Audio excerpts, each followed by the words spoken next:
The ceramic studio sink was deeper than most people realized. Deep enough to drown someone if you held them down long enough. Maya Chen's face disappeared beneath the murky clay water surface as Brett Morrison's hands pressed against the back of her head. Around them, 20 art students stood frozen, paintbrushes dripping, clay sculptures abandoned. The only sound was water splashing against porcelain and Maya's muffled struggle beneath the surface. Before we jump back in, tell us where you're tuning in from, and if this story touches you, make sure you're subscribed, because tomorrow I've saved something extra special for you. Brett's crew formed a protective circle. Jake Williams blocked the door. Chloe Parker held her phone steady, already live streaming to her followers. Danny Kim shifted nervously, wondering if this had gone too far. But none of them moved to stop. They'd seen Brett lose control before, but never like this. Never with such calculated cruelty.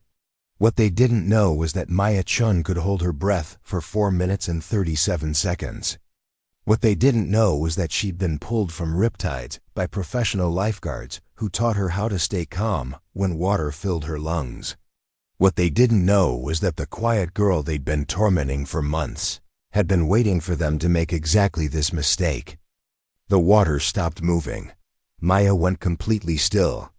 Brett's grip loosened slightly, confusion crossing his face. In that moment of hesitation, everything changed. Because Maya Chen wasn't drowning, she was hunting.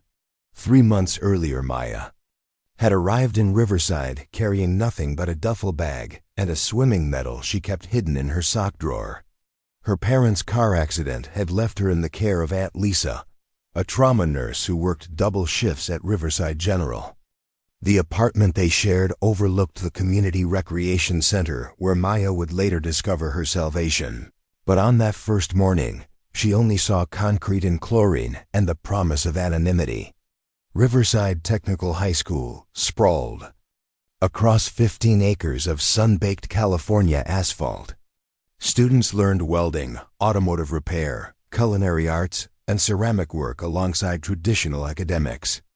It was the kind of school where kids worked part-time jobs and dreamed of trade certifications rather than college acceptance letters. Maya chose ceramics because the art studio stayed open late and the teacher, Ms. Thompson, rarely asked personal questions. She'd learned to swim before she could ride a bike. Her father had been a Navy rescue swimmer, her mother a former college diver. By age 12, Maya was competing in regional championships. By 14, she'd earned her junior lifeguard certification and was pulling struggling swimmers from dangerous currents along the Northern California coast. The ocean had been her second home, the pool her sanctuary, water her element. The accident changed everything. Twisted metal and broken glass had stolen her parents and left Maya with nightmares about drowning in dark water. For weeks after the funeral, she couldn't even shower without panic attacks. The sport that had defined her became a reminder of loss. When she moved to Riverside, she told Aunt Lisa she was done with swimming forever. But the body remembers what the mind tries to forget.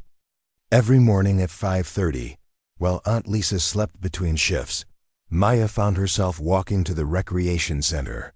The elderly security guard, Carlos, had lost his own daughter to gang violence years earlier. He recognized grief when he saw it and quietly let Maya slip through the side entrance to the pool complex. In the blue-green silence beneath the surface, Maya rediscovered herself. She swam laps until her lungs burned, practiced breath-holding techniques until she could stay underwater longer than most pearl divers, worked through underwater combat drills her father had taught her for emergency rescues. The pool became her therapist, her trainer, her church. Elena Rodriguez found her there one morning. The former Olympic swimming coach had been using the facility for private lessons when she noticed the girl who moved through water like she was born to it. Elena had coached champions, but she'd never seen someone swim with such controlled desperation, such technical perfection married to emotional pain. You swim like you're running from something, Alina said when Maya finally surfaced. Maya treaded water, studying the woman whose bronze medal still hung in the rec center's trophy case. Maybe I am. Swimming won't fix whatever you're running from, but it might give you the strength to face it. Elena began arriving earlier, offering quiet coaching sessions that Maya never officially accepted, but always participated in. She taught Maya advanced rescue techniques, underwater defensive maneuvers, and the kind of breath control that could mean the difference between life and death in emergency situations. Most importantly, she taught Maya that her gift came with responsibility. The water chose you, Elena would say during their sessions. That means you have an obligation to protect others who can't protect themselves. At school, Maya perfected the art of invisibility. She sat in the back of classrooms, ate lunch alone in the ceramic studio, walked hallways with her head down, and earbuds in. The strategy worked until Brett Morrison decided it didn't. Brett ruled Riverside Technical through a combination of athletic prowess and barely controlled violence. His father had abandoned the family 2 years earlier, leaving Brett to help his mother manage her alcoholism and his younger sister's behavioral problems. Football provided an outlet for his rage, but it wasn't enough. He needed victims to absorb the overflow of his pain. Maya's indifference to his presence infuriated him. Other students either cowered or tried to curry favor, but the small Asian girl with the sad eyes simply acted as if he didn't exist. When he shoulder-checked her in the hallway, she absorbed the impact and kept walking. When he knocked her books from her hands, she gathered them without looking up. When he made crude comments about her appearance, she showed no reaction whatsoever. "She thinks she's better than us," he told his crew during lunch. Jake Williams nodded agreement, recognizing the dynamic from his own experiences in foster care. Chloe Parker saw an opportunity to demonstrate her loyalty while gaining social media content. Danny Kim just wanted to belong somewhere, even if it meant hurting someone else. They began with small cruelties. Maya's art projects mysteriously disappeared. Her locker was vandalized with slurs about her ethnicity. Someone created fake social media accounts using her photos, posting humiliating captions that made other students snicker when she passed. Through it all, Maya remained eerily calm, never giving them the reaction they craved. The calm wasn't surrender, it was preparation. Because every morning in the pool, Alina was teaching Maya that water always finds a way to win. It flows around obstacles, erodes the strongest foundations, and when cornered, it can become a force of devastating power. Maya was learning to be like water, patient, persistent, and when necessary, absolutely unstoppable. The alarm buzzed at 5:15 every morning, but Maya Chen was already awake. She'd been staring at the ceiling for 20 minutes, listening to Aunt Lisa's steady breathing through the thin apartment walls, counting heartbeats until it was time to move. The routine never varied. Silent feet on cold linoleum, clothes grabbed from the chair where she'd laid them the night before, a protein bar stuffed into her jacket pocket, and then the careful navigation of creaking floorboards to the front door. Riverside streets lay empty in the pre-dawn darkness, streetlights casting orange pools across cracked asphalt. Maya's breath formed small clouds in the November air as she jogged the 8 blocks to the recreation center, her footsteps echoing off sleeping houses. Most teenagers would still be unconscious for another 3 hours, but Maya had never been. Most teenagers.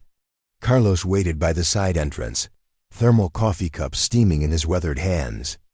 The security guard had worked the night shift at the rec center for 15 years, and in that time, he'd seen plenty of kids trying to escape whatever darkness chased them. But he'd never seen one with the discipline Maya showed, arriving every single morning regardless of weather, illness, or exhaustion. "Morning, Mia," he whispered, unlocking the door. "Pool's all yours, until 7. Maya nodded her thanks and slipped inside. The chlorine scent hit her immediately, sharp and clean and familiar. Emergency lighting cast everything in dim blue shadows, but she could navigate the facility blindfolded by now.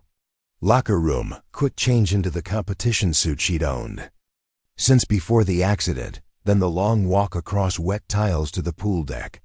50 meters of pristine water stretched before her, lane lines perfectly straight, starting blocks casting geometric shadows on the surface. Maya stood at the edge, toes curled over the pool's lip, and felt the familiar transformation begin. At school, she was nobody. Here, she was exactly who she'd always been meant to be. The dive was silent, her body slicing through the surface. With barely a splash. Underwater, the world became perfect silence. No traffic noise, no voices, no memories of twisted metal and shattered glass. Just the steady rhythm of her heartbeat and the gentle pressure of water against her skin. Maya swam 6 feet below the surface, holding her breath, letting muscle memory guide her through the familiar ballet of competitive swimming. 4 laps without surfacing, then 6, then 8. By the time Elena Rodriguez arrived at 6:30, Maya was completing her 12th consecutive underwater length, her lungs burning but her stroke as smooth as silk. Elena had coached Olympic swimmers, world record holders, athletes whose names appeared in sports history books. None of them could do what Maya Chen did every morning in this forgotten community pool. "Show off," Elena called from the deck, but her voice carried pride rather than criticism. Maya surfaced at the wall, barely breathing hard despite having held her breath for nearly 3 minutes. "You're early today." "Court date for my nephew," Elena replied, settling onto the starting block. "Had to reschedule Mrs. Patterson's lesson." She studied Maya's technique with the analytical eye that had guided swimmers to international medals. "How long?" 12 lengths. "Time?" Maya glanced at the pace clock. 2 minutes, 47 seconds. Elena shook her head in wonder. Most competitive swimmers struggled to hold their breath for 90 seconds during intensive training. Maya was approaching the realm of professional free divers, athletes who spent years conditioning their bodies for extended oxygen deprivation. And she was doing it as casually as other teenagers checked their phones. "Your father would be proud," Elena said quietly. Maya's expression tightened. Chief Petty Officer David Chun had been one of the Navy's most decorated rescue swimmers before retiring to start a family. He'd survived helicopter crashes, saved dozens of lives from stormy seas, and earned commendations for valor in conditions that killed lesser men. But all his training and experience hadn't been enough to save him from a drunk driver running a red light on a rainy Tuesday evening. "He used to say that water chooses its champions," Maya said, pushing off the wall for another lap. "That's some. People are born to fight in the ocean." Elena watched Maya glide through the water with effortless power. The girl's technique was flawless, but more than that, she moved with an understanding of water that couldn't be taught. Some swimmers fought against the resistance, trying to overpower the element through brute force.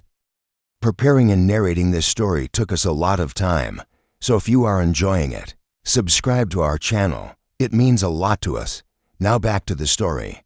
Maya worked with it, finding the pockets of stillness between turbulence, reading currents that existed only in her imagination.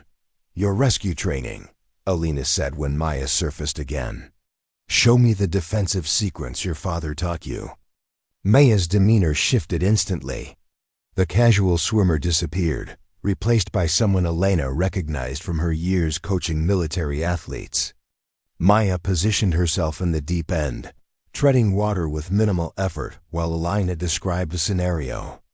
"Panicked victim, roughly 200 pounds, grabbing for you in water too deep to stand. He's scared, desperate, and twice your size. What do you do?" Maya closed her eyes, visualizing the threat. Her father had drilled these scenarios into her since childhood, understanding that rescue swimmers often faced people who would inadvertently kill their would-be saviors. Drowning victims possess superhuman strength, born of desperation, and they would climb over their rescuer's head to reach air, driving both people underwater in the process. First contact is everything, Maya said, her voice taking on the Maya clinical tone her father had used during training. Never approach from the front. Circle behind, establish control of their dominant arm.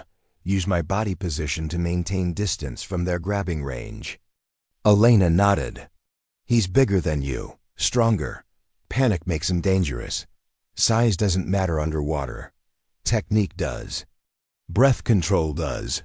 Understanding the physics of drowning does. Maya demonstrated the defensive hold using an imaginary victim to show how leverage and positioning could neutralize strength advantages. If he manages to grab me, I go under. Deliberately.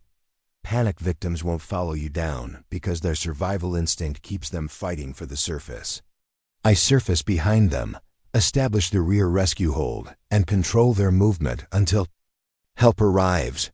And if help doesn't arrive? Maya's expression darkened. Then I do whatever's necessary to ensure one of us makes it to shore alive. Elena had seen this transformation before, in athletes who carried invisible scars from childhood trauma. Maya spoke about water rescue with the matter-of-fact precision of someone who'd faced life-or-death situations and emerged victorious. It wasn't theory for her. It was survival training that had become second nature. They spent the next hour working through advanced rescue scenarios. Maya demonstrated techniques for breaking free from drowning victims' desperate grabs, showed how to use an attacker's momentum against them in deep water, practiced the kind of underwater combat maneuvers that Navy SEALs used in hostile environments. Her breath control allowed her to stay submerged long enough to completely disorient opponents who expected quick, surface-level confrontations. Your classmates have no idea what you're capable of, Elena observed as Maya completed a particularly complex defensive sequence. That's the point, Maya replied, floating on her back and staring at the ceiling. The moment people know what you can do, everything changes. They either fear you or try to use you. I learned that lesson the hard way. Elena remembered the newspaper clipping Maya had shown her weeks earlier. A 14-year-old Maya Chen receiving a commendation from the Coast Guard for pulling 3 people from a rip current that had overwhelmed experienced lifeguards. The photo showed a girl who looked nothing like the quiet student who attended Riverside Technical. That Maya had been confident, proud, unafraid to display her abilities. What happened to her? Elena asked, gesturing toward the imaginary photo. The girl who wasn't afraid to be exceptional? Maya turned over, treading water with the unconscious efficiency of someone who'd spent more time in pools than on dry land. She learned that being exceptional makes you a target. At my old school, word got out about the rescue. Suddenly everyone wanted something from me. The swim coach demanded I join the team, even though I wasn't interested in competition. Other kids either worshipped me or resented me. Teachers expected me to be perfect in everything, not just swimming. She paused, organizing memories that still carried sharp edges. Then the accident happened, and everyone looked at me like I was broken. Like the girl who could save strangers should have been able to save her own parents. Like my abilities meant nothing if I couldn't prevent the only tragedy that really mattered. Elena understood the weight Maya carried. Exceptional people often faced impossible expectations, judged by standards that would crush ordinary individuals. The girl who could hold her breath for 3 minutes was supposed to somehow breathe life back into her parents. The swimmer who could navigate dangerous currents was expected to predict drunk drivers running red lights. So you decided to hide, Elena said without judgment. I decided to be smart. Anonymous people don't become targets. Quiet people don't attract predators. If nobody knows what you can do, they can't demand you do it for their benefit. Maya executed a perfect flip turn and began swimming toward the shallow end with long, powerful strokes. Elena watched her move through the water and saw decades of training compressed into 17 years of life. David Chun had created something extraordinary in his daughter, but the world had taught her to keep that gift hidden. As 7 o'clock approached and the facility prepared to open to the public, Maya completed her cool-down routine with the same methodical precision she brought to everything else. Elena gathered her coaching materials and prepared for her regular clients, but her mind remained focused on the girl who could do impossible things underwater. The bullying at school, Elena said as Maya toweled off. How long are you planning to endure it? Maya's expression revealed nothing, as long as necessary. And if it escalates beyond what you can ignore, it won't. Elena studied Maya's face, recognizing the calm that came from absolute confidence in one's abilities. She'd seen it in Olympic champions moments before their defining races, the serene certainty of athletes who knew exactly what they were capable of achieving. But Maya's calm carried darker undertones, the stillness of deep water hiding dangerous currents. Water always wins, Maya said, echoing one of Elena's favorite coaching philosophies. It might take time, but eventually, every obstacle gets worn away. Every dam breaks. Every shore gets reshaped. You just have to be patient and wait for the right moment to flow. As Maya walked back into the pre-dawn darkness, Elena remained by the pool, staring at the still water that had just witnessed another morning of extraordinary preparation. Somewhere in the halls of Riverside Technical High School, students were sleeping peacefully, unaware that they shared their classrooms with someone who could swim underwater longer than most people could run on a track. Maya Chen had spent months perfecting the art of invisibility, but Elena suspected that performance was approaching its final act. The water had chosen its champion long ago. Now it was simply waiting for the moment when that champion would finally choose to fight back. Maya's first day at Riverside Technical High School began with a miscalculation. She'd studied the campus layout online, memorized the bell schedule, even researched the demographic breakdown to understand the social ecosystem she was entering. What she hadn't anticipated was the chaos of 1,500 teenagers converging on a facility designed for 1,200, all of them navigating the complex social hierarchies that defined American high school life. The parking lot stretched across 3 acres of cracked asphalt, filled with pickup trucks, aging sedans, and the occasional motorcycle. Students emerged from vehicles carrying welding helmets, tool bags, and art portfolios alongside traditional backpacks. This wasn't the college prep academy Maya had attended in Northern California, where every conversation revolved around SAT scores and acceptance letters. Riverside Technical specialized in practical education, training the next generation of mechanics, electricians, chefs, and craftspeople who would keep society functioning. Maya appreciated the utilitarian honesty of the place. No pretentious architecture or manicured lawns trying to mimic elite universities. Just functional buildings arranged around practical needs, with the automotive shop positioned downwind from the culinary arts kitchen and the ceramic studio built with north-facing windows to optimize natural light. Students here learned skills they could use immediately after graduation, whether they chose college or entered the workforce directly. The registration process had been mercifully straightforward. Aunt Lisa worked too many hours to navigate complicated enrollment procedures, so Maya had handled most of the paperwork herself, presenting transcripts and test scores that secured her placement in advanced classes while carefully avoiding anything that might attract special attention. She'd selected courses strategically, choosing ceramics over drama, statistics over calculus, practical subjects that would keep her in classrooms with students focused on their work rather than social dynamics. Ms. Thompson taught ceramics in a converted warehouse space that smelled like clay dust and kill fires. The teacher was a soft-spoken woman in her 50s who'd traded a career in commercial art for the quieter satisfaction of nurturing young creativity. She assigned students to tables based on skill level rather than social preferences, a policy. That suited Maya perfectly. Her designated workspace sat in the back corner, near the large utility sinks that would later become the center of everything, with enough distance from high-traffic areas to minimize unwanted interactions. The ceramic studio became Maya's sanctuary during school hours. While other students socialized between classes, she remained at her table, working clay with the same methodical precision she brought to swimming.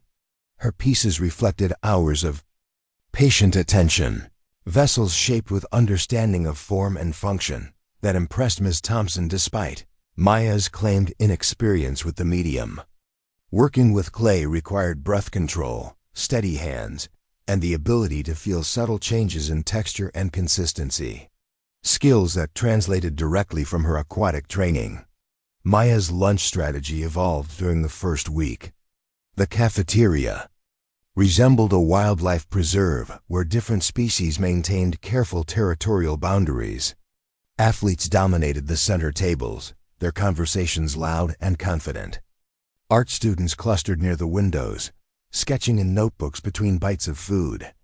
Academic achievers formed study groups that looked more like job interviews.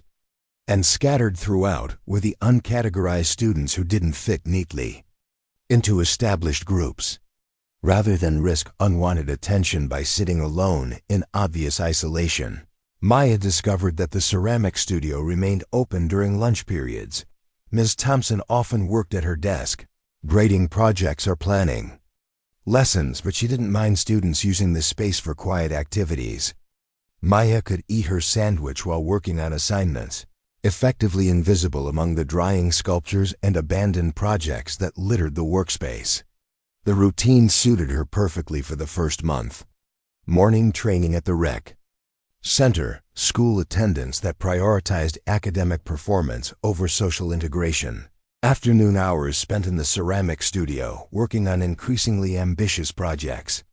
Aunt Lisa rarely arrived home before 8 o'clock, leaving Maya with solitary evenings that she filled with homework, online research about local college programs, and video calls with Elena to discuss swimming technique.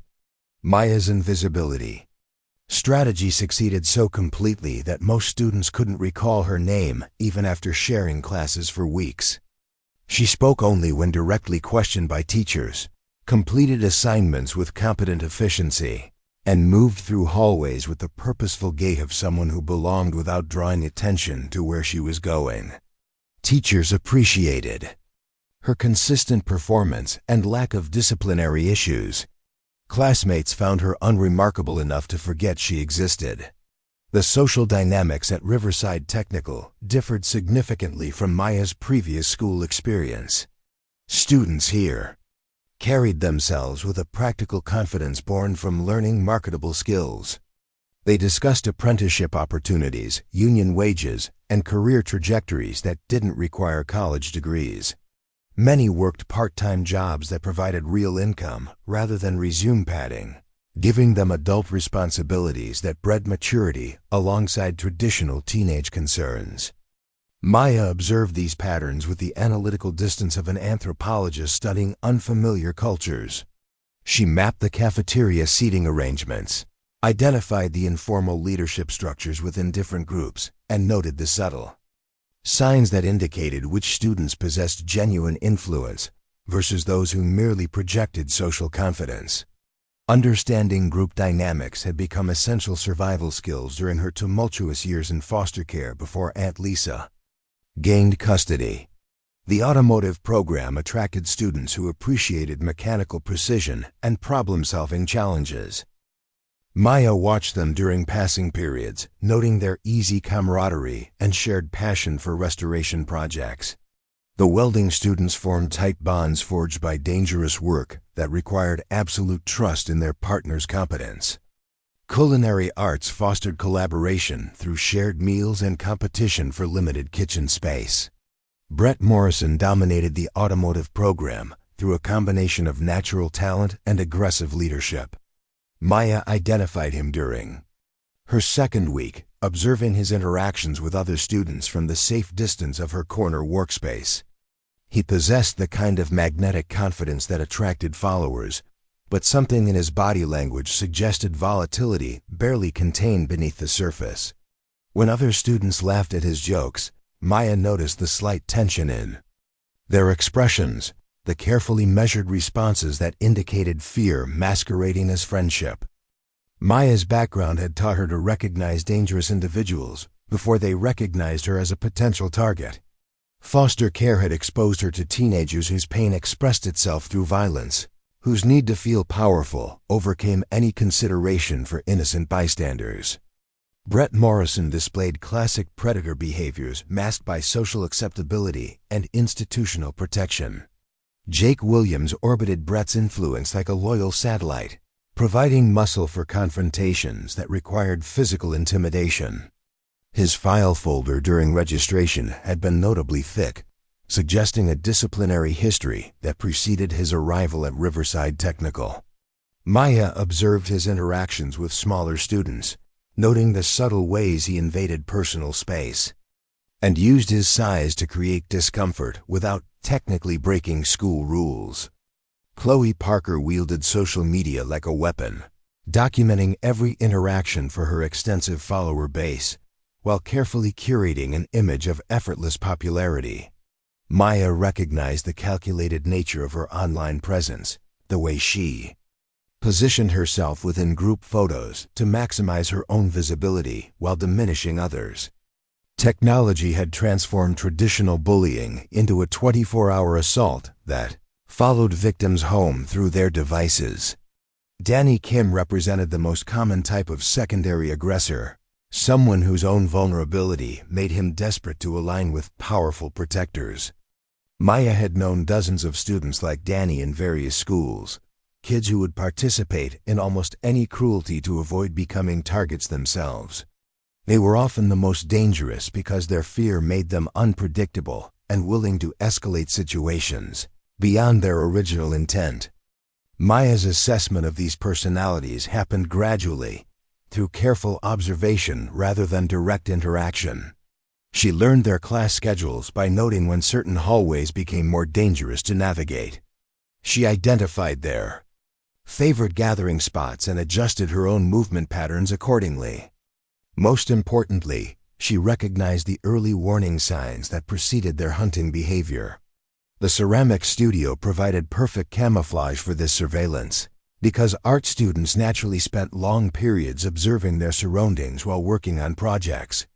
Maya could watch the social ecosystem through the classroom windows. While appearing completely absorbed in her clay work, Ms. Thompson occasionally commented on Maya's intense focus, mistaking careful threat assessment for artistic dedication. Maya's projects reflected her analytical nature in ways that impressed her teacher, but revealed nothing about her aquatic background.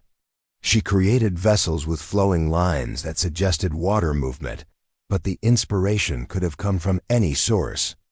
Her glazing choices favored blues and grays that reminded her of swimming pools, but the color preferences seemed random to casual observers. Even her wheelwork demonstrated unusual breath control, with centering techniques that required sustained concentration, but Maya explained this as meditation practice rather than swimming training.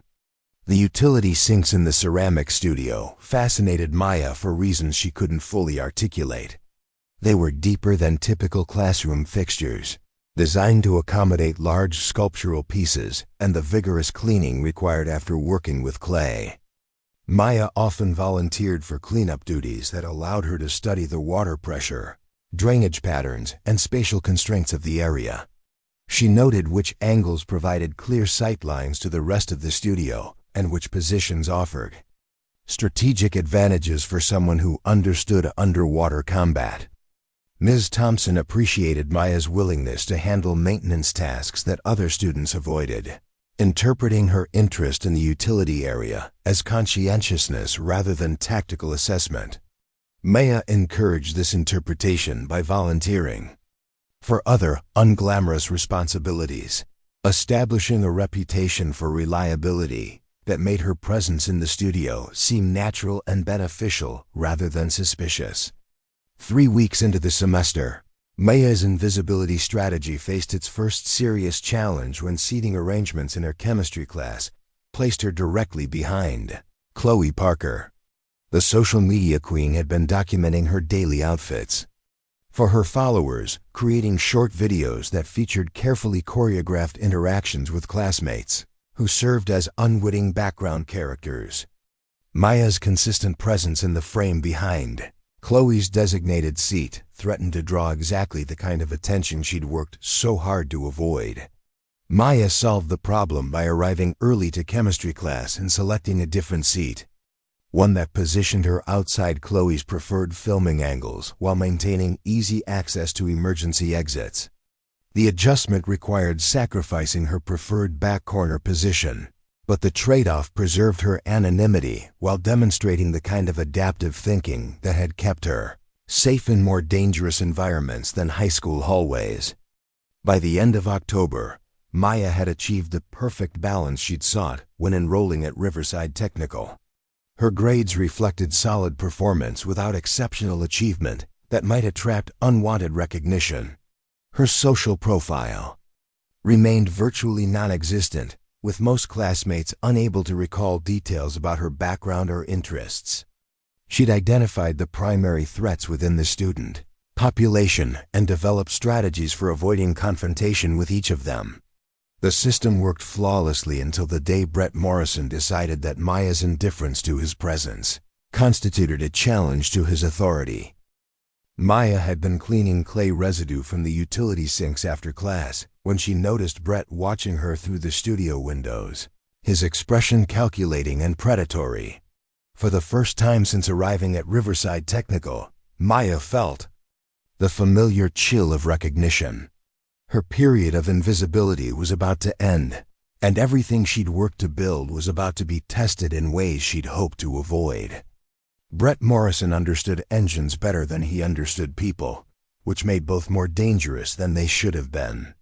In the automotive bay, where he spent 3 hours each afternoon, he could diagnose problems with supernatural precision, listening to subtle changes in rhythm that revealed failing components before they completely broke down.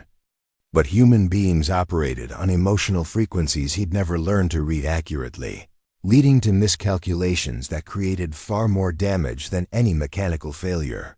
The divorce papers had been finalized 6 months earlier, but Brett still checked his phone every morning, hoping for a message from his father that never arrived. Robert Morrison had moved to Phoenix with his 26-year-old secretary, leaving behind a son who'd inherited his mechanical aptitude and explosive temper without any of the wisdom that came from learning to control both. Brett's mother, Sarah, worked double shifts at the county hospital to maintain their mortgage payments, which meant Brett functioned as the de facto head of household for his 14-year-old sister, Kayla. Responsibility without authority created a constant state of frustration that Brett channeled into his automotive projects and social dominance at Riverside Technical. He could rebuild a transmission with meditative focus, but he couldn't force his sister to complete homework or convince his mother to eat regular meals or make his father respond to increasingly desperate text messages. The engine problems yielded to logic and persistence. The human problems seemed immune to every solution he attempted. Brett's crew had formed organically around their shared enrollment in the automotive program, but their loyalty stemmed from deeper psychological needs that had nothing to do with carburetors or timing belts. Jake Williams had been bounced between foster homes since age 10, developing survival instincts that made him valuable as both protector and enforcer. Chloe Parker used her social media influence to maintain relevance in a school where most students cared more about trade skills than Instagram followers. Danny Kim desperately wanted to belong somewhere after being ostracized from the academic achievement circles where his parents expected him to excel.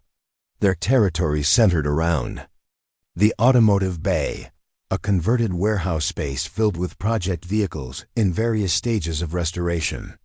Students enrolled in the program received assigned workstations and access to professional-grade equipment that would have cost thousands of dollars to acquire privately.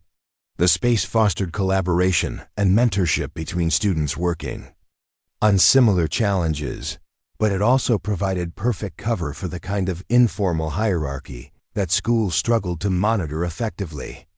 Brett's natural leadership abilities had emerged during his first week in the program, when he'd successfully diagnosed a timing issue that had stumped 3 other students and their instructor. His willingness to share knowledge and tools established him as someone worth knowing, while his quick temper toward students who wasted his time or damaged equipment demonstrated the consequences of crossing him. Within a month, most automotive students sought his approval for their projects and deferred to his judgment on technical disputes. Jake Williams had been the first to recognize Brett's potential for leadership beyond mechanical expertise.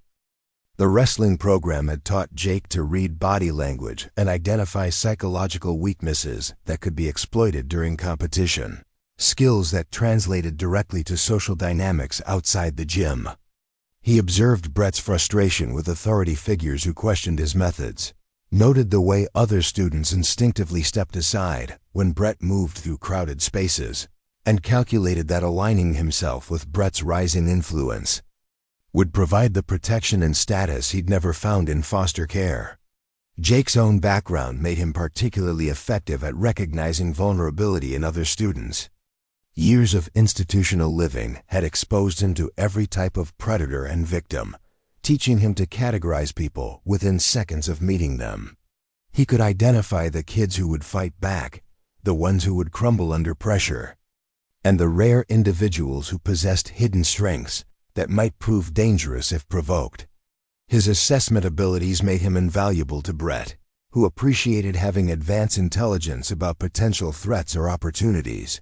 Chloe Parker brought a different type of power to their alliance through her sophisticated understanding of digital reputation management. Her Instagram account had accumulated 12,000 followers through carefully curated content that showcased her lifestyle, fashion choices, and social connections.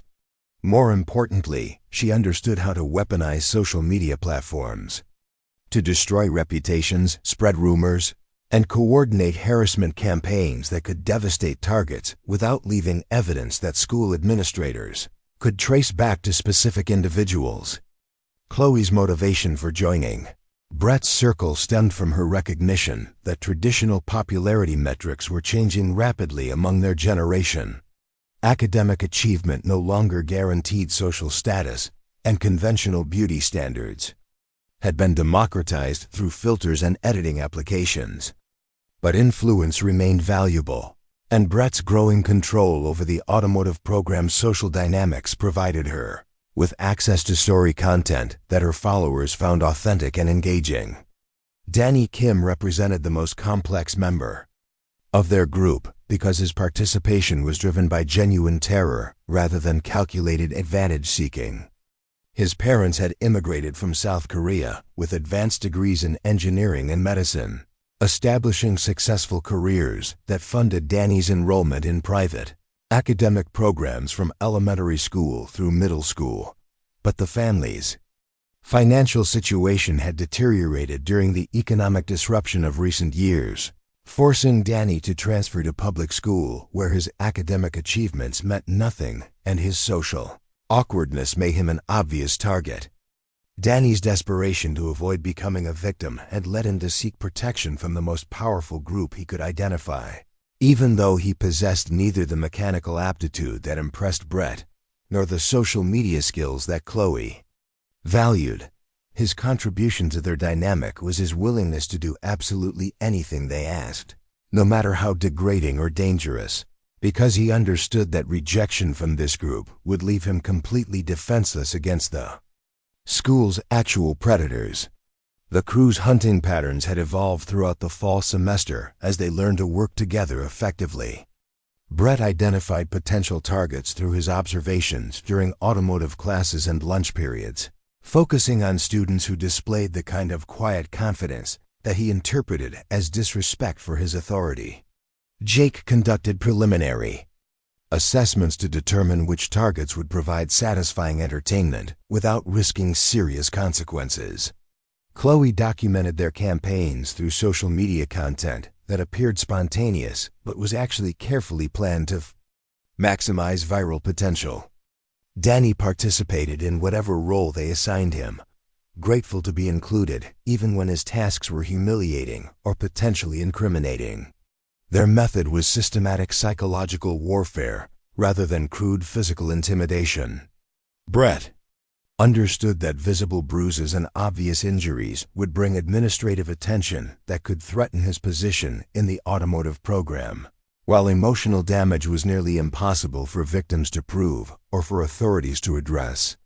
Effectively, they specialized in campaigns that isolated targets from potential allies, destroyed social relationships, and created enough psychological pressure to force victims into behavioral changes that appeared voluntary to outside observers. The campaign against Maya Chen began as an exercise in curiosity rather than calculated malice. Brett had noticed her during the second week of November, when she'd walked past the automotive bay during his lunch period without acknowledging his presence or showing any awareness of the social dynamics that define student interactions in that area. Most students either nodded respectfully when passing Brett's territory or demonstrated obvious nervousness that he found satisfying. Maya's complete indifference suggested either remarkable courage or dangerous ignorance. Jake's preliminary assessment of Maya proved frustratingly inconclusive. She appeared to have no close friends who might rally to her defense, no obvious vulnerabilities that could be easily exploited, and no visible reactions to the subtle intimidation tactics that typically revealed how much pressure a target could withstand before breaking. Her academic performance was solid but unremarkable. Her family situation seemed stable if unremarkable, and her extracurricular activities were virtually non-existent.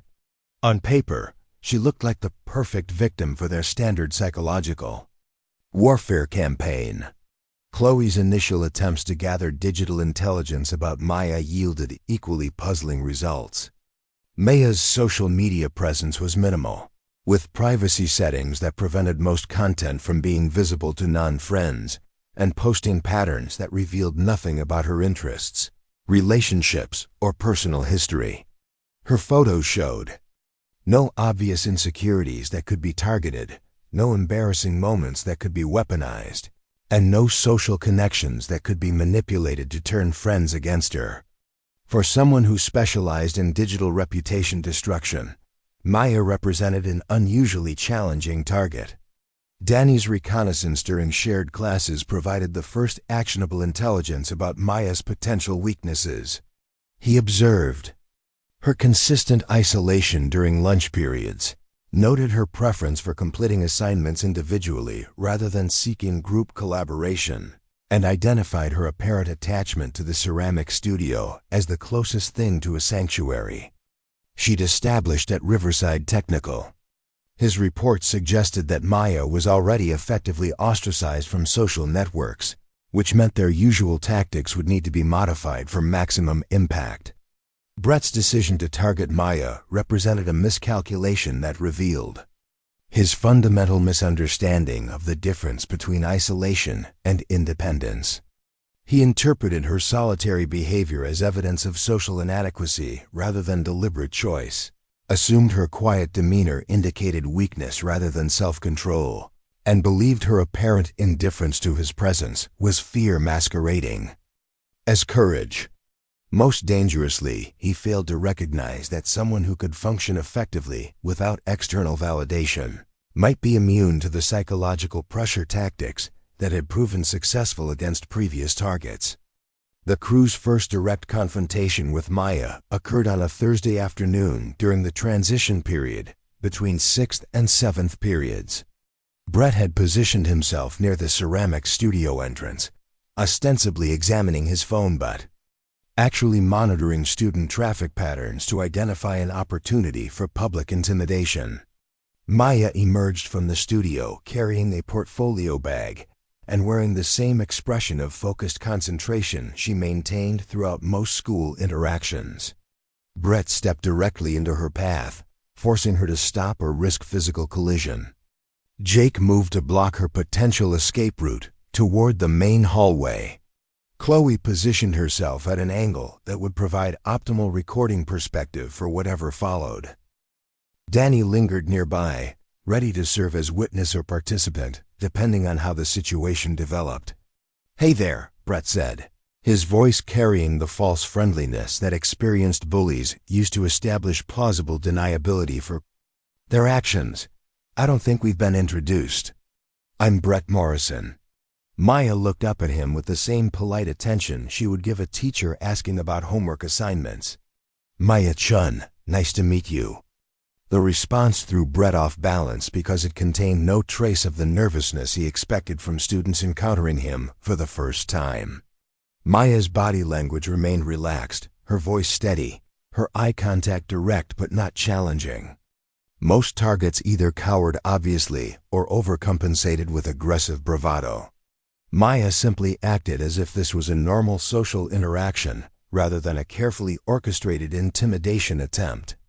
"That's a pretty bag," Brett continued, reaching toward Maya's portfolio without asking permission. "Mind if I take a look at what you're working on?" Maya shifted the bag slightly, not dramatically enough to appear defensive, but enough to keep it out of Brett's immediate reach. "Thanks, but I need to get to class." She stepped sideways, moving around Brett with the kind of efficient navigation that suggested she'd anticipated his blocking maneuver. Jake moved to intercept her, but Maya had already adjusted her trajectory to pass beyond his range. Within seconds, she was walking toward the main hallway at the same steady pace she'd maintained before the encounter. Brett found himself standing in an empty corridor with his crew, having been politely dismissed by a girl who should have been intimidated into submission. Chloe had captured the entire interaction on video, but the footage showed Brett failing to establish dominance over a target who'd treated him like a minor inconvenience rather than a serious threat. For someone whose reputation depended on projecting power and control, the encounter represented a humiliating failure that demanded immediate escalation. "Did she just walk away from us?" Danny asked, his voice revealing the kind of confused disbelief that victims typically displayed when witnessing their protectors being challenged. Jake's expression had shifted from confident predator to wary hunter as he processed what they'd just witnessed. Maya's evasive movements had been too smooth to be accidental, her timing too precise to be lucky. Someone had taught her how to navigate confrontational situations without appearing threatening or defensive, which suggested training that went beyond typical anti-bullying workshops. Brett's face flushed with anger and embarrassment as he realized that Maya Chen had just done something no other student had managed in his 2 years at Riverside Technical. She'd made him look weak in front of his crew and potentially in front of anyone else who might have witnessed the interaction. The humiliation demanded retaliation that would re-establish his dominance while demonstrating the consequences of disrespecting his authority. "Fresh meat," Brett whispered, borrowing the phrase that had become their traditional declaration of war against new targets. But this time, the words carried a different emotional weight because Maya Chen had already proven she wasn't going to be as easy to break as their previous victims. The hunt was officially beginning, but none of them realized they were stalking something far more dangerous than it appeared. The campaign against Maya Chen began with microscopic precision, each calculated cruelty designed to test her psychological boundaries without crossing lines that might attract administrative intervention. Brett Morrison understood that successful harassment required patience and methodology, building pressure gradually until the target's resistance collapsed from accumulated stress rather than dramatic confrontation.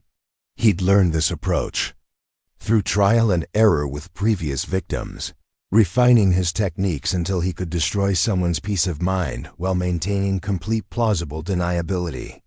Monday morning brought the first phase of their assault.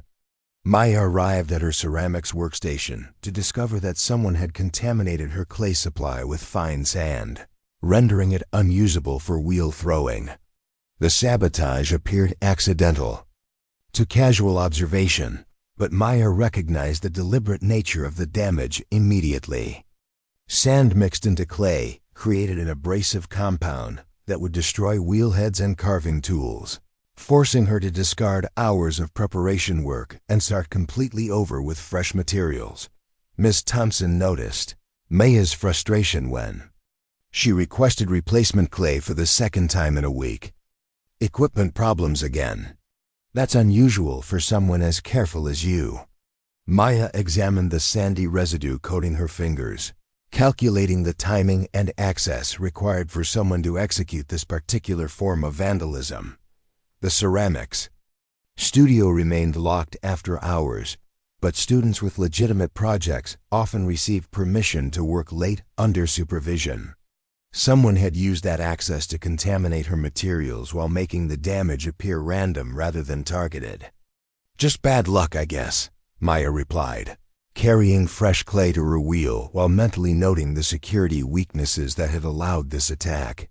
The studio's layout provided numerous blind spots where someone could work unobserved, and the collaborative nature of ceramics meant students regularly borrowed tools and materials from each other. Perfect conditions for subtle sabotage that would be nearly impossible to prove or prevent. Jake Williams observed Maya's reaction from across the studio, where he was ostensibly working on a sculpture project, but actually documenting her responses to their opening gambit. Her lack of visible anger or distress puzzled him, because most targets would have complained loudly about the inconvenience or demanded teacher intervention to identify the perpetrator. Maya simply adapted to the setback with mechanical efficiency, neither expressing frustration nor showing signs of the emotional vulnerability they'd hoped to exploit. Tuesday escalated the psychological pressure through digital harassment that leveraged Chloe Parker's sophisticated understanding of social media warfare. Maya's minimal online presence had initially seemed like a disadvantage for their campaign, but Chloe recognized it as an opportunity to create a narrative without existing content to contradict their fabricated story.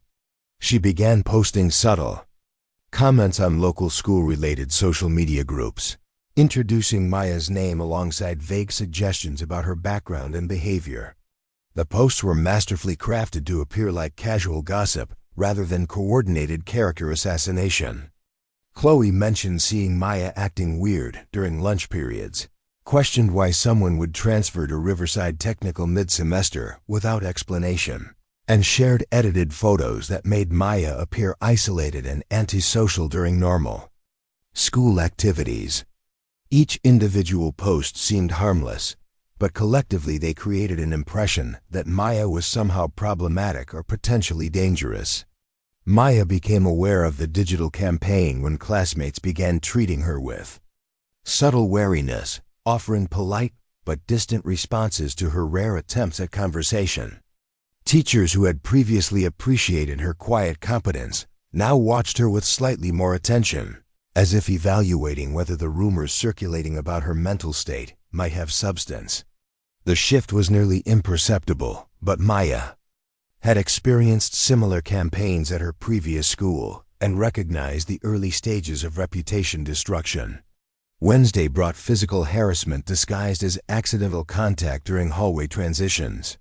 Brett had mapped Maya's movement patterns between classes, identifying choke points where crowds naturally formed and collisions could appear coincidental.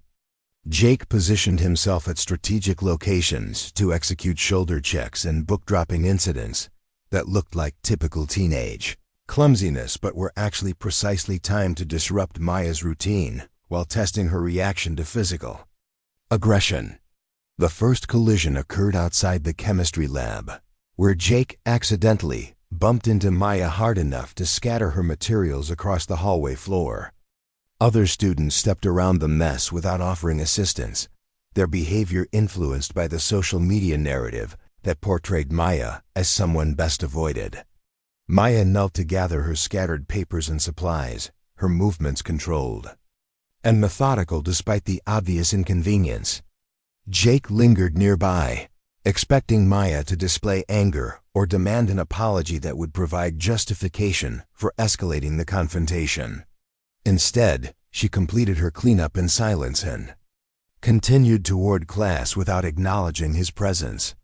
The lack of reaction frustrated Jake because it denied him the emotional satisfaction that made harassment psychologically rewarding for perpetrators.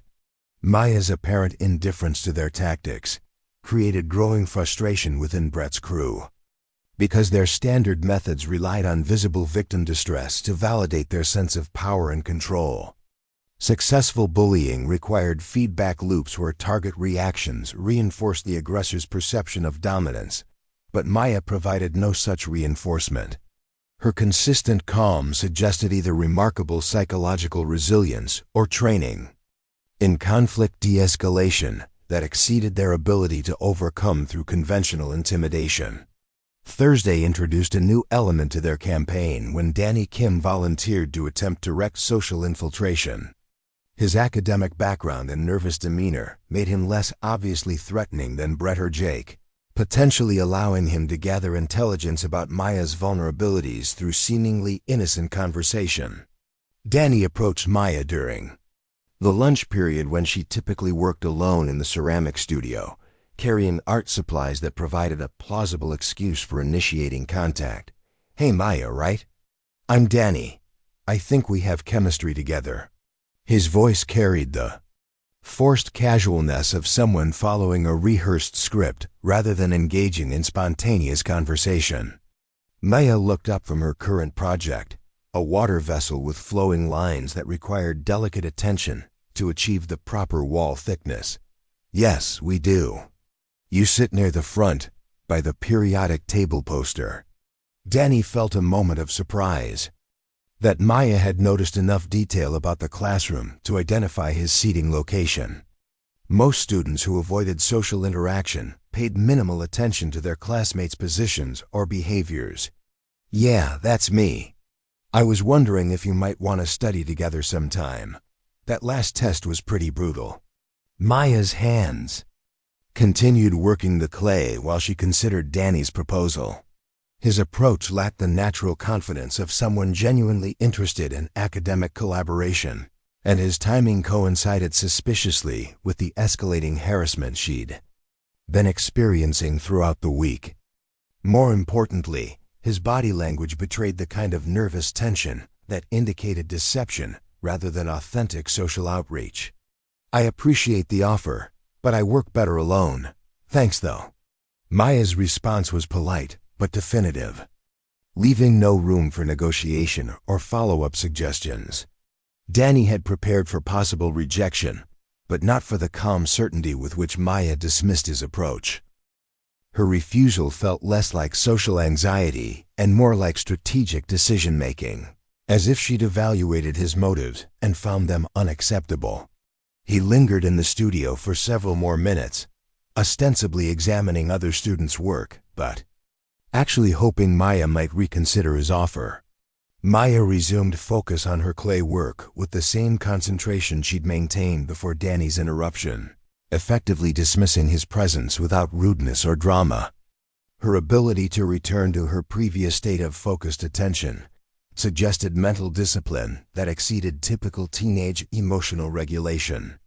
Danny left the studio with the uncomfortable feeling that Maya had seen through his deception attempt and chosen to spare him the embarrassment of direct confrontation.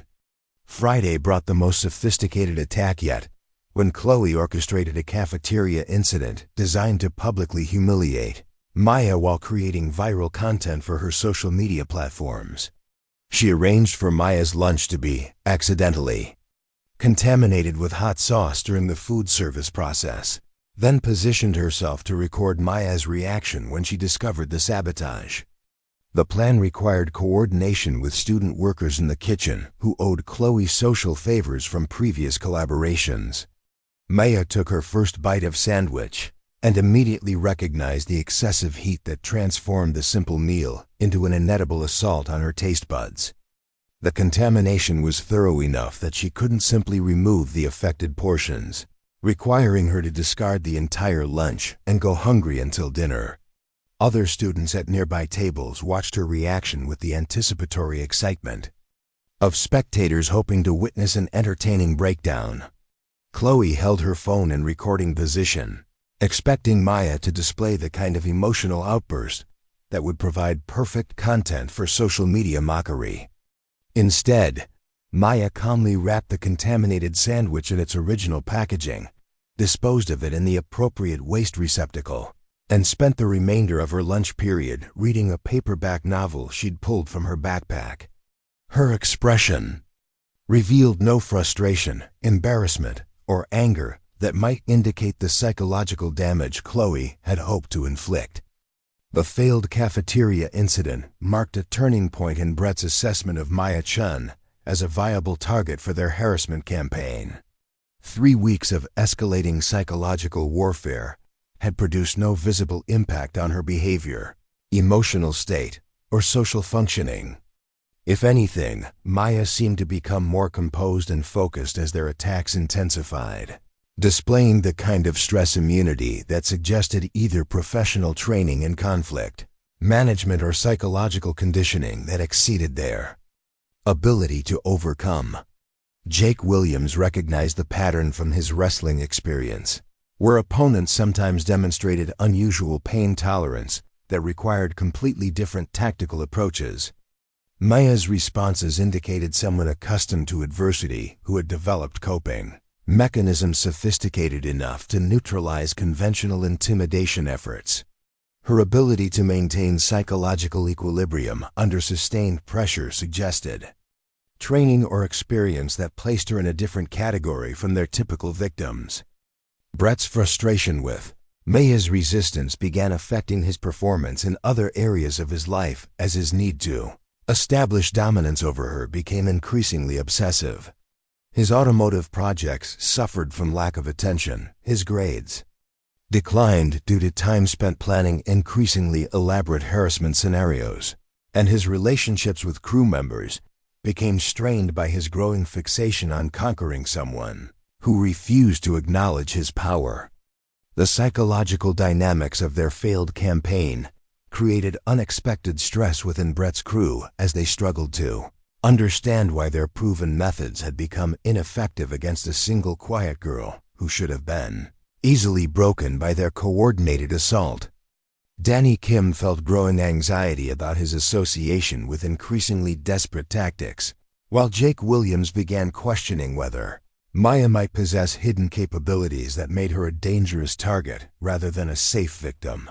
Chloe Parker faced the unique challenge of explaining to her social media followers why her documented harassment campaign had failed to produce the entertaining content they'd come to expect from her posts. Her audience began questioning her influence and effectiveness when her attempts to destroy Maya's reputation yielded no visible results, threatening the carefully constructed online persona that defined her social identity. Maya's awareness of their campaign had been complete from the beginning, but her response strategy reflected training and experience that none of her tormentors could have anticipated. Alina Rodriguez had spent months teaching Maya about predator psychology during their morning pool sessions, explaining how bullies relied on victim reactions to maintain their sense of power and control. The most effective defense against such attacks was often to deny perpetrators the emotional satisfaction they craved through complete non-engagement. Maya's father had taught her similar lessons during their rescue training sessions, explaining how drowning victims often became more dangerous when rescuers showed fear or uncertainty. Panic was contagious, but calm confidence could sometimes de-escalate crisis situations before they became life-threatening. The same principles applied to social predators who fed on fear and distress, becoming more aggressive when they sensed vulnerability, but sometimes losing interest when denied the validation they sought. The utility sinks in the ceramic studio had become Maya's preferred location for daily meditation practice, where she could maintain her emotional equilibrium while processing the accumulated stress of sustained harassment. The flowing water reminded her of pool training sessions with Elena, while the deep basins provided a sense of enclosure that, helped her focus on breathing techniques and mental preparation exercises. Ms. Thompson had noticed Maya's frequent visits to the sink area but interpreted them as conscientiousness about studio cleanliness rather than stress management. Maya encouraged this perception by volunteering for cleanup duties that provided legitimate reasons for spending time near the water sources, establishing a routine that would later prove strategically valuable when the harassment campaign finally escalated beyond psychological warfare. Maya's swimming training had included extensive work on breath control under stress, practicing techniques for maintaining oxygen efficiency when adrenaline threatened to disrupt normal respiratory patterns. These skills translated directly to managing anxiety during harassment incidents, allowing her to maintain clear thinking and steady nerves when most teenagers would have become overwhelmed by social pressure. Elena had specifically trained Maya to recognize the escalation patterns that preceded physical violence in aquatic rescue situations, teaching her to identify the moment when psychological pressure would inevitably transition to direct physical assault. Maya recognized those same patterns in Brett Morrison's increasingly desperate attempts to provoke her into reactions that would justify more aggressive tactics. The failed harassment campaign had lasted exactly 3 weeks when Brett made the decision that would change everything for everyone involved. His crew had exhausted their repertoire of psychological warfare techniques without achieving any meaningful impact on their target, leaving him with the choice between admitting defeat or escalating to direct physical confrontation. His fragile ego and reputation within the school's social hierarchy made the first option psychologically impossible, while his growing obsession with conquering Maya made the second option feel inevitable. Maya sensed the approaching transition. During her Thursday morning training session with Elena, when her underwater endurance work reached new personal records that suggested her body was preparing for crisis through instinctive stress adaptation, Elena noticed the change in Maya's training intensity and questioned whether external pressures might be influencing her physical preparation routines. "Something's building," Maya admitted while floating in the deep end after completing a particularly demanding breath hold sequence. "I can feel it in the air at school. Like the moment before a thunderstorm when everything gets still and charged." Elena had coached enough athletes through high-pressure competitions to recognize the signs of someone preparing for a defining moment that would test everything they'd learned. During training, Maya's description of atmospheric tension matched the psychological state that preceded breakthrough performances, but it also suggested approaching danger that required more than athletic preparation. "Trust your instincts," Elena advised, knowing that Maya's survival skills had been developed through experiences far more dangerous than typical high school social conflicts. "You've been preparing for this your entire life, even if you didn't realize it at the time." Friday morning arrived with unseasonable humidity that made the ceramic studio feel oppressive despite the early hour. Maya completed her usual pre-class preparation routine, organizing tools and materials while mentally rehearsing response scenarios for various types of escalated harassment. Her awareness of approaching crisis had sharpened to the point where she could feel Brett Morrison's presence in the building, even when he was several corridors away. The utility sinks gleamed under fluorescent lighting, their deep basins filled with clean water that reflected the overhead fixtures like mirrors. Maya tested the water temperature and pressure while reviewing the tactical advantages and disadvantages of the studio's layout, noting sight lines, escape routes, and potential weapons that could be improvised from available art supplies. Her preparation was methodical and comprehensive, covering every variable she could control while accepting that some elements would remain unpredictable until the moment of crisis arrived. Maya Chen was ready for whatever Brett Morrison and his crew planned to do to her. What none of them realized was that she had been ready since the day she'd walked through Riverside Technical's doors, carrying skills and experience that would soon transform their predatory game into something far more dangerous than any of them had imagined possible. The stage was set for a confrontation that would test everything Maya had learned about water, survival, and the difference between being a victim and being a force of nature, disguised as a quiet girl who just wanted to be left alone. Up next, you've got 2 more standout stories right on your screen. If this one hit the mark, you won't want to pass these up. Just click and check them out.